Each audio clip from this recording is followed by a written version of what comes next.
بسم اللہ الرحمن الرحیم۔ السلام علیکم ورحمۃ اللہ وبرکاتہ ومغفراتہ۔ امیر المومنین حضرت عمر فاروق رضی اللہ تعالی عنہ کی عدالت عالیہ میں ایک مقدمہ پیش ہوا۔ دو خوبصورت نوجوان ایک نوجوان کو پکڑ کر حاضر ہوئے اور فریاد کی، اے امیر المومنین، اس نوجوان نے ہمارے بوڑھے باپ کو قتل کر دیا ہے، اس ظالم قاتل سے ہمارا حق دلوائیے۔ آپ نے دعویٰ سننے کے بعد ملزم کی طرف دیکھا اور دریافت فرمایا کہ تو اپنی صفائی میں کیا کہتا ہے؟ ملزم نے عرض کی، ہاں امیر المومنین، یہ جرم واقعہ مجھ سے صادر ہوا ہے۔ میں نے زور سے ایک پتھر اسے مارا تھا جس سے وہ ہلاک ہو گیا تھا۔ فاروق اعظم رضی اللہ تعالی عنہ نے فرمایا، گویا تو اپنے جرم کا اقرار کرتا ہے۔ ملزم، ہاں امیر المومنین، یہ جرم واقعہ مجھ سے صادر ہوا ہے۔ آپ رضی اللہ تعالی عنہ نے فرمایا، پھر تم پر قصاص لازم ہو گیا اور اس کے عوض تمہیں قتل کیا جائے گا۔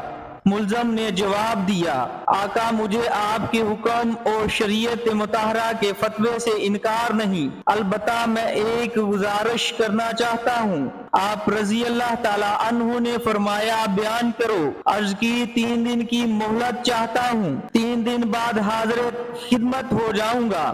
عظیم قائد نے کچھ دیر سر جھکا کر سوچا، غور کے بعد سر اوپر اٹھایا اور فرمایا، اچھا، کون ضامن ہوگا تمہارا کہ تم واقعہ وعدہ کے مطابق تیسرے دن عدالت عالیہ میں حاضر ہو کر خون کا بدلہ خون سے دو گے؟ عمر فاروق رضی اللہ تعالی عنہ کے اس ارشاد پر اس جوان نے پر امید نظروں سے حاضرین مجلس کے جائزہ کے بعد حضرت ابو ذر غفاری کے معتدین پر نور چہرے پر نگاہیں گاڑتے ہوئے اشارہ کر کے کہا، یہ میری ضمانت دیں گے۔ خلیفۃ الرسول نے ان سے دریافت فرمایا تو انہوں نے کہا، بے شک میں ضمانت دیتا ہوں کہ نوجوان 3 دن بعد تکمیل قصاص کے لیے عدالت میں حاضر ہو جائے گا۔ اس ضمانت کے بعد ملزم کو چھوڑ دیا گیا۔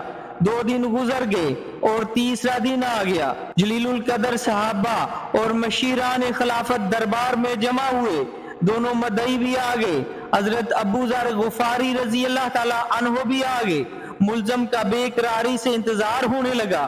جوں جوں وقت گزرتا جا رہا تھا، صحابہ اکرام کا اضطراب بڑھتا جا رہا تھا، کیونکہ ملزم ابھی تک نہیں پہنچا تھا اور وقت قریب آ رہا تھا، اور صحابہ کو ابو ذر رضی اللہ تعالیٰ عنہ کی نسبت پریشانی ہونے لگی۔ 1-2 مرتبہ مدعیوں نے بھی دریافت کیا، مگر انہوں نے ہر مرتبہ یہی جواب دیا کہ اگر 3 یوم گزر گئے اور ملزم نہ آیا تو میں اپنی ضمانت پوری کروں گا، پریشانی کی کوئی بات نہیں۔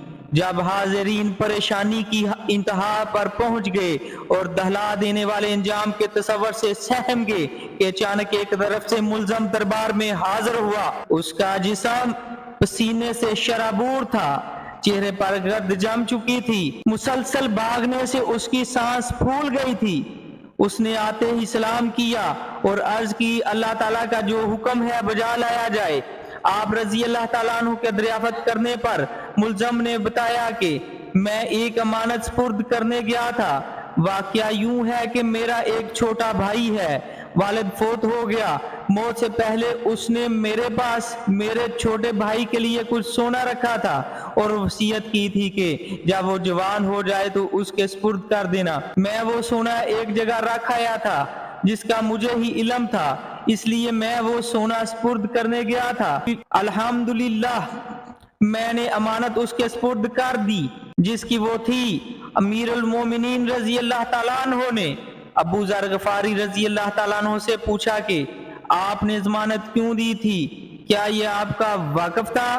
انہوں نے کہا کہ میرا اس سے کوئی تعلق نہ تھا، صرف یہ بات تھی کہ جب اس نے پر امید نگاہوں سے میری طرف دیکھا تو مجھے خیال آیا کہ اگر بھرے مجمع میں بھی میں اس کی ضمانت نہ دوں تو کل قیامت کے دن رب العزت کے سامنے شرمندہ ہونا پڑے گا کہ اتنے آدمیوں میں سے کوئی بھی اس کا ضامن نہ بن سکا۔